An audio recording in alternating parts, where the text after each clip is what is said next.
Well, hey everybody. Welcome to week 5 of MPH 510. We are at halfway point. So congratulations on making it through your first 4 weeks of your MPH program here at St. Ambrose University. So this is the review preview video. And so what I want to do quick for the review side is kind of reiterate and expand upon what I said in my midweek post. And the focus on that was you developing your skill set going forward in looking at research, looking at things that are in journal articles or like the Cochrane Library, which has evidence-based results, and being able to look at it with a discerning or a critical eye. And now by critical, I'm not talking about just purely looking to poke holes in people's logic. There are plenty of people who do that, and there are plenty of people who enjoy doing that way too much. As someone who has published, you submit a manuscript and then you get feedback. And sometimes it's good-natured feedback. Other times it's people who I think really enjoy telling you that you're wrong. And so that's not what I'm getting at for you guys.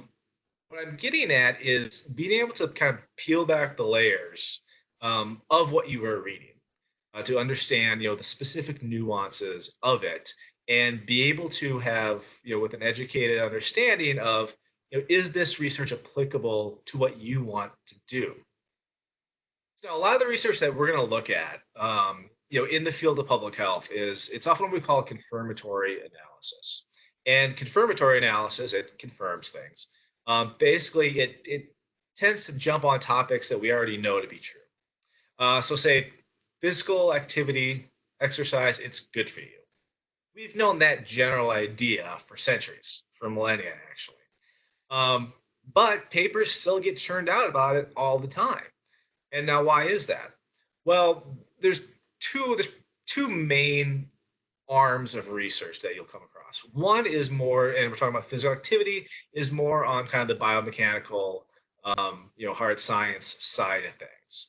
So as we get better at measuring physical activity, as the technology improves and as our research methods get better, we can quantify exactly what is the benefit of physical activity to what we believe to be a more precise measure.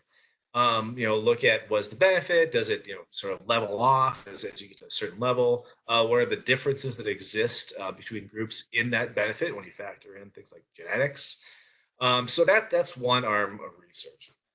The other arm that's probably going to be useful more in the public health setting is on interventions. Interventions and programs meant to increase levels of physical activity.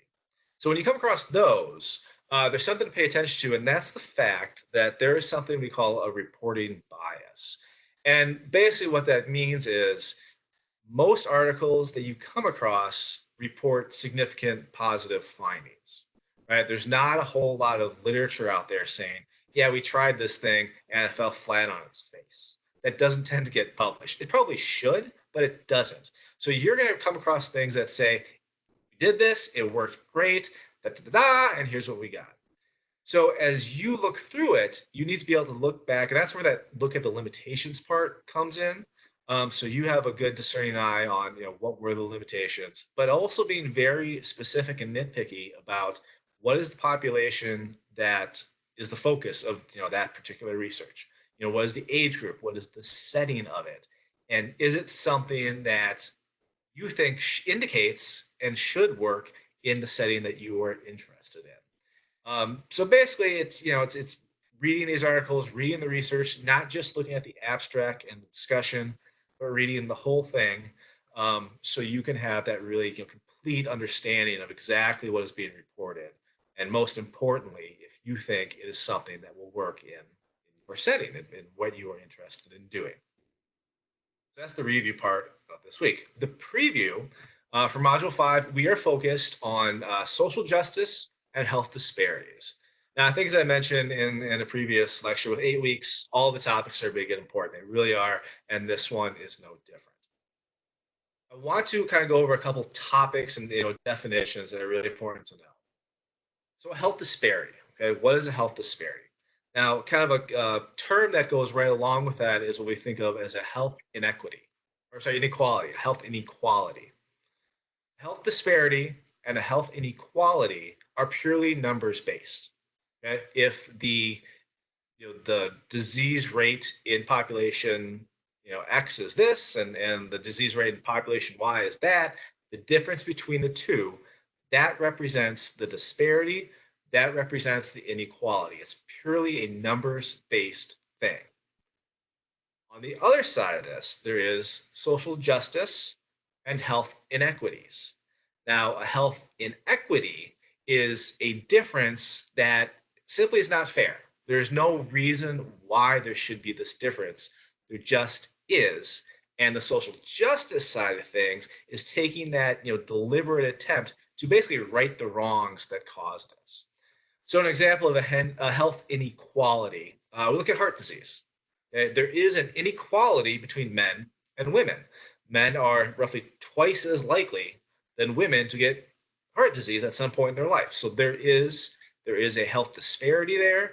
There is an inequality because based on the numbers and the numbers alone, they are not equal. Now look at heart disease by race and ethnicity. Okay? The rate of heart disease is higher among white non-Hispanic people than black non-Hispanic. However, the mortality rate from health disease flips it over. The mortality rate among black non-Hispanic people is higher than among white non-Hispanic people. So that should tell you something, that if the incidence and the prevalence is higher in one group than the other, but the mortality rate is higher on the group that is lower on the incidence rate, we have an inequity, right? There is a reason that this is happening, and it's grounded in societal ills that simply are not fair, and we have a responsibility to do what we can to help right those wrongs. So what might some of those be? Well, healthcare, all right, access to quality healthcare. Based on race and ethnicity, we know that there are disparities there. If we look at kind of the association that we have between race, ethnicity, and socioeconomic status, minority populations on a population level belong into a lower socioeconomic group. Um, Oftentimes, that has, when we talk about chronic disease, there are things of food deserts. Okay, so food deserts is basically a land mass that tends to be in lower socioeconomic neighborhoods where there is not access to quality foods, like a supermarket that sells fresh, produce. And so you have dietary limitations in that. Physical activity. If you live in the suburbs, or if you live in a smaller community, access to be able to get outside, run around, um, it's there. But if you live in a neighborhood that is not safe, or perhaps is on a busy street, letting your kids run outside and play might not be something you're quite as likely to do. So you have these contextual factors that lead to what we're seeing in terms of a difference in incidence and prevalence in heart disease, but a difference in mortality where it is flipped in terms of which group is worse off than the other. So for your assignment this week, your Wednesday post is you're going to first look at the disparities. Okay, so where identify a form of cancer where there is a disparity, where there is a difference, and then is there a difference between different subgroups? Then as you go forward with your Friday response and your Saturday summative post, then I want you to get over to the social justice aspect of this. Okay, what are the reasons that some are simply genetics and that things that we can't modify, but in almost all cases there are significant factors that we can modify, and that we as a society and as public health professionals have a real responsibility to tackle head on. And so I want you again on Wednesday to look at the numbers, and then as you go forward, translate that into the social justice aspect. So it is, it's meaty stuff. It really is, and it forces you to really dive in and look at things very critically. Um, so I want you to take on the challenge, and I look forward to reading what everyone has to say. So as always, if you have any questions, please feel free to get a hold of me, and have a great week.